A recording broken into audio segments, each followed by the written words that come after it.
Vous savez, loin du bruit et de l'agitation des marchés, il y a une révolution silencieuse en marche. Une révolution qui est en train de changer complètement notre idée de ce que ça veut dire posséder quelque chose.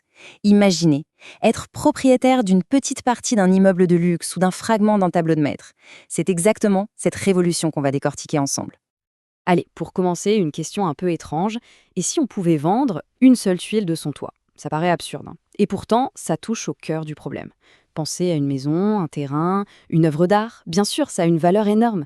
Mais cette valeur, eh bien, elle est comme coincée. Si on a besoin d'argent rapidement, impossible de vendre juste une brique du mur ou un coin du tableau.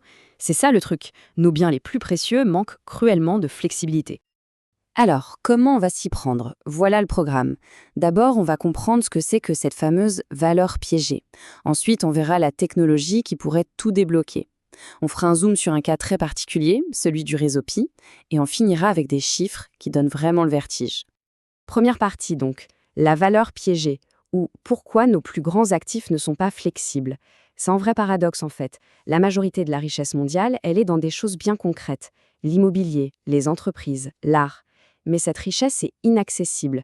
Elle est littéralement coincée dans des actifs qu'on ne peut ni couper en morceaux, ni échanger sur un coup de tête. Voilà. La valeur d'une maison, d'un terrain, d'une œuvre d'art, c'est immense, mais c'est aussi illiquide. Le mot est un peu technique, mais l'idée est simple.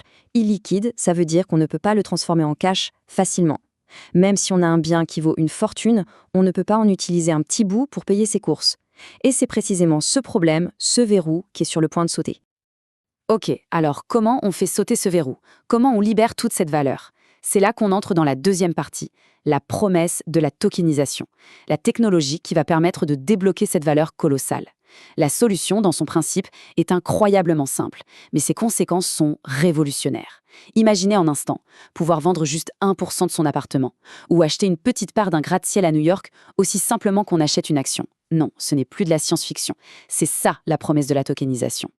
Tokenisation des RWA, ou Real World Asset. Le terme peut faire un peu peur, mais l'idée derrière est super simple. En gros, c'est le processus de créer un jumeau numérique de l'acte de propriété d'un bien physique. On le met sur une blockchain et on le divise en plein de petits morceaux qu'on appelle des tokens. Chaque token, c'est comme une mini-action de ce bien. C'est une preuve numérique, inviolable, que l'on possède une fraction de l'actif. Fini le vieux papier qui jaunit dans un coffre-fort, place un titre de propriété numérique ultra sécurisé et qu'on peut échanger en un clic. Pour que ce soit bien clair, reprenons l'exemple de la maison. Étape 1, il y a l'actif physique, la maison. Étape 2, on prend son titre de propriété, on le numérise. Étape 3, on crée, disons, 10 000 tokens numériques qui représentent cette maison. Et étape 4, la magie opère. Chaque token peut être acheté ou vendu instantanément. Et voilà, la valeur de la maison est devenue liquide. On peut la diviser et elle devient accessible à bien plus de monde. Et les avantages y sont juste énormes. Pensez-y. Ça libère des liquidités monstrueuses, des milliers de milliards coincés dans la pierre ou l'art. Ça démocratise l'investissement. N'importe qui peut s'offrir une part du gâteau. Ça rend les transactions beaucoup plus rapides et bien moins chères parce qu'on se passe de pas mal d'intermédiaires. Et surtout, ça apporte une transparence totale grâce à la blockchain. C'est, sans exagérer, une rupture totale avec la finance qu'on a toujours connue. On passe à la troisième partie. Pi et son approche basée sur la confiance. C'est une étude de cas avec une philosophie bien à part. Forcément, un marché potentiel aussi gigantesque, ça attire tous les regards. Mais il y a un projet qui sort vraiment du lot, avec une approche complètement différente, le réseau Pi. Alors, qu'est-ce qu'ils ont de si spécial? Eh bien, leur obsession, depuis le début, ça n'a pas été l'argent, ça a été de construire une communauté. Un immense réseau de vrais êtres humains, tous vérifiés avant même de penser à la finance. Regardez la différence. D'un côté, la finance crypto traditionnelle. On se concentre sur la levée de fonds auprès de gros investisseurs au tout début. De l'autre, l'approche du réseau Pi. On se concentre d'abord sur la construction d'une vaste communauté humaine et vérifiée. C'est vraiment un contre-courant. Pas de grosse levée de fonds où une poignée d'investisseurs empoche la mise. Non, le projet a été distribué gratuitement à des millions de personnes. Leur pari, c'est que la vraie valeur, elle naît de la confiance et du nombre.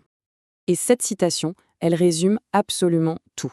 Pour construire la finance de demain, il y a un ingrédient non négociable, la confiance. Elle commence par savoir qui est qui. Pour Pi, c'est la clé de voûte, la confiance. Et pour avoir confiance, il faut une base, savoir qui est la personne derrière l'écran, derrière le compte. C'est pour ça que la vérification d'identité est au cœur de leur système. Et cette obsession de la confiance, ce ne sont pas que des mots. Regardez ce chiffre, 3,3 millions. C'est quoi? C'est le nombre de dossiers de vérification d'identité qui ont déjà été validés avec succès par leur système. C'est énorme. 3,3 millions. Pour qu'on se rende bien compte de ce que ça représente, c'est plus que toute la population de la Croatie. Ça montre une chose essentielle, leur capacité à opérer à une échelle mondiale. Et ça, c'est la fondation indispensable si on veut construire un système financier qui tient la route. Et ce principe super rigoureux, une vraie personne, un compte, ce n'est pas juste un détail technique. C'est une façon d'anticiper ce qui arrive. Les futures normes financières mondiales, comme la norme ISO 2022, vont dans ce sens. Demain, la finance exigera de savoir qui fait quoi. En mettant la confiance et l'identité au centre dès aujourd'hui, Pi ne fait que prendre de l'avance. Alors, ok, la philosophie est intéressante, mais concrètement, est-ce que ça bouge? La réponse c'est oui, et ça bouge même de plus en plus vite. Rien que ces derniers mois, on les a vus à Token 2049, un des plus gros événements crypto. Ils ont annoncé un partenariat stratégique sur l'identité numérique, et ils ont fait une mise à jour super importante de la blockchain pour pouvoir gérer un volume de transactions massif. Bref, ça ne chôme pas. Bon, on a vu la technologie, on a vu une approche originale, maintenant, accrochez-vous. On va parler chiffres, on va parler de l'échelle de cette révolution. Et je vous préviens, les nombres qui arrivent sont vertigineux. C'est là qu'on comprend l'ampleur du changement qui se prépare. Regardez la croissance prévue pour ce marché des actifs du monde réel, les RWA. D'ici mi-2025, on parle déjà de 24 milliards de dollars. C'est pas mal, hein? Mais ce n'est que l'apéritif, parce qu'en 2030, la prévision explose, on passe à 16 000 milliards de dollars. 16 000 milliards de dollars. Pour qu'on visualise bien, c'est à peu près l'équivalent du produit intérieur brut de la Chine aujourd'hui. D'un seul coup, on n'est plus du tout dans la même catégorie. Et maintenant, le chiffre ultime, le potentiel total de cette révolution. Si on prend toute la valeur des actifs qui pourraient être tokenisés un jour, donc l'immobilier, les actions, les obligations, l'or, l'art, tout, on arrive à 950 000 milliards de dollars. C'est un chiffre tellement énorme qu'il en perd son sens. C'est, pour faire simple, la quasi-totalité de la richesse de la planète Terre qui pourrait devenir liquide et accessible. Ce qu'on est en train de voir, ce sont les fondations d'un monde nouveau. C'est véritablement la fusion du monde physique et du monde numérique. Un futur où chaque objet de valeur pourrait être liquide. Et le plus faux, c'est que l'infrastructure pour ce futur, elle se construit en ce moment même, sous nos yeux. Finalement, la vraie question, ce n'est plus de savoir si tout ça va arriver. Ça semble inévitable. Non, la seule question qui compte, c'est qui sera prêt le jour où ça arrivera.